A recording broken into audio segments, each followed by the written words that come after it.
Bien sûr, Trump n'est pas Hitler, mais Trump ment autant qu'Hitler. Le côté du futur et de la confiance. Il y a Agora Atlas qui a fait une étude récemment qui montre qu'il y a des campagnes d'influence, comme on le sait déjà, pro-Poutine sur les réseaux sociaux ou pro-n'importe qui, hein, via la création massive de comptes sur les réseaux sociaux qui ont l'air vrais mais qui ne le sont pas, avec des fausses photos de profil, avec parfois du deepfake extrêmement bien fait qu'on n'arrive plus à distinguer aujourd'hui, à moins d'être un hyper spécialiste de la réalité. Est-ce que demain, dans un futur extrêmement proche, mais vraiment extrêmement proche, on ne pourra plus croire rien de ce qu'on voit sur Internet et la seule donnée de vérité sûre sera le monde réel. On a la conjonction de deux choses. On est rentré dans un monde orwellien. Poutine et Trump mentent toute la journée. Trump ment tout le temps. Si les politiques du matin au soir. Trump ment du matin au soir. Il mentait déjà lors de son premier mandat, mais là on a franchi toutes les limites raisonnables. Et son cabinet ment en permanence. Comme Poutine. Donc on a deux grandes puissances géopolitiques, maintenant alliées, qui mentent. En plus, on est d'autant plus dans un monde orwellien qu'on a un renversement brutal d'alliances, comme Orwell le décrivait dans 1984, où on voyait que l'Océania, l'Eurasia, l'Estasia changeaient par moment de configuration géopolitique sans prévenir, et on expliquait au peuple qu'on avait toujours été amis avec l'Estasia ou avec l'Eurasia, etc. Donc, la dévalorisation politique de la vérité est importante. Alors, bien sûr, Trump n'est pas Hitler, mais Trump ment autant qu'Hitler. C'est bold statement. Ou que Goebbels. Mais bien évidemment, je ne les compare pas. Je ne suis pas au point Godwin encore. Donc, la vérité politique est dévaluée. L'homme le plus puissant du monde, Trump, peut raconter n'importe quoi. Il n'y a pas de sanction politique. Et l'opinion américaine applaudit. Les derniers sondages montrent que Trump va dans le bon sens, hein, d'après à peu près 2 Américains sur 3. Et puis en plus, la vérité numérique n'existe plus, car il est possible de faire dire n'importe quoi à n'importe qui. La conjonction des deux est explosive. Comment on va réguler? Comment on va gérer ça? Le grand danger, c'est que plus personne ne croit plus rien. Exactement. C'est qu'il n'y ait plus que des vérités relatives. Et donc on avait déjà le chantier technologique, les fake news, les fake vidéos, les machins. Et là, en plus, on a l'arrivée d'un dirigeant orwellien à la tête des États-Unis, alors que les États-Unis étaient quand même une garantie d'une vérité libérale, démocratique, humaniste.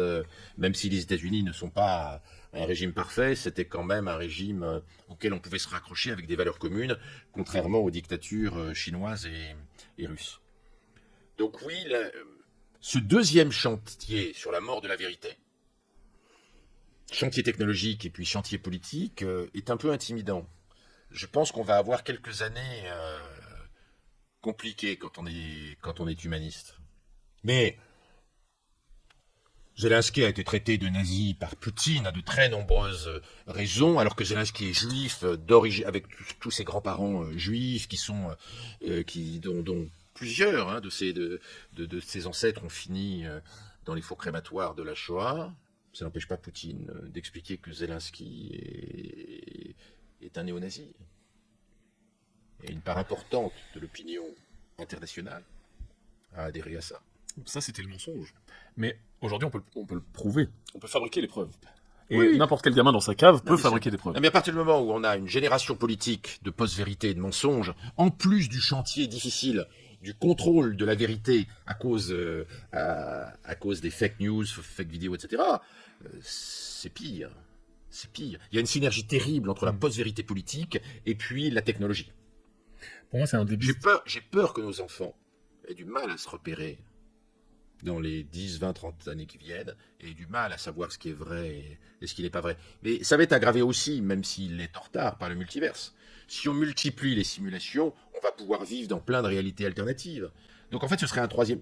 On a le chantier des faux fabriqués par IA, on a l'immersion dans le multiverse et les univers de réalité augmentée qui nous permettent de vivre n'importe quelle vie, et puis on a le mensonge politique qui est développé à cause de la dimension orwellienne de l'équipe trumpiste. En fait, il y a 3 briques qui favorisent la mort du réel et la mort de la vérité, que j'espère temporaire.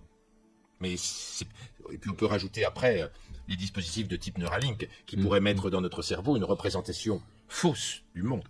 J'ai l'impression. Neuralink, multiverse, mensonge trumpien orwellien, il y a, ça fait une belle dynamique bordélique. Ouais. On est peut-être à un moment de chevauchement de bascule potentiel de l'humanité qui peut être... On n'est pas peut-être, on est à un basculement de l'humanité. Est-ce qu'on peut orienter le toboggan pour aller dans un sens correspondant à nos valeurs? C'est difficile, et puis nos valeurs vont probablement changer. On le voit bien sur l'eugénisme. Les Américains étaient profondément anti-eugénistes, ils sont en train de le devenir. Donc en réalité, l'évolution technologique peut nous faire changer de valeurs. Les valeurs changent vite. Hein.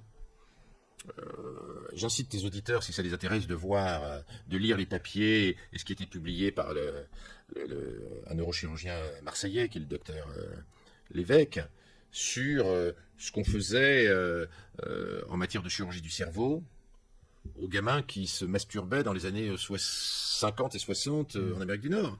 Hein, tiens, on leur faisait des lobotomies. On leur coupait leur cerveau en deux pour qu'ils se masturbent moins.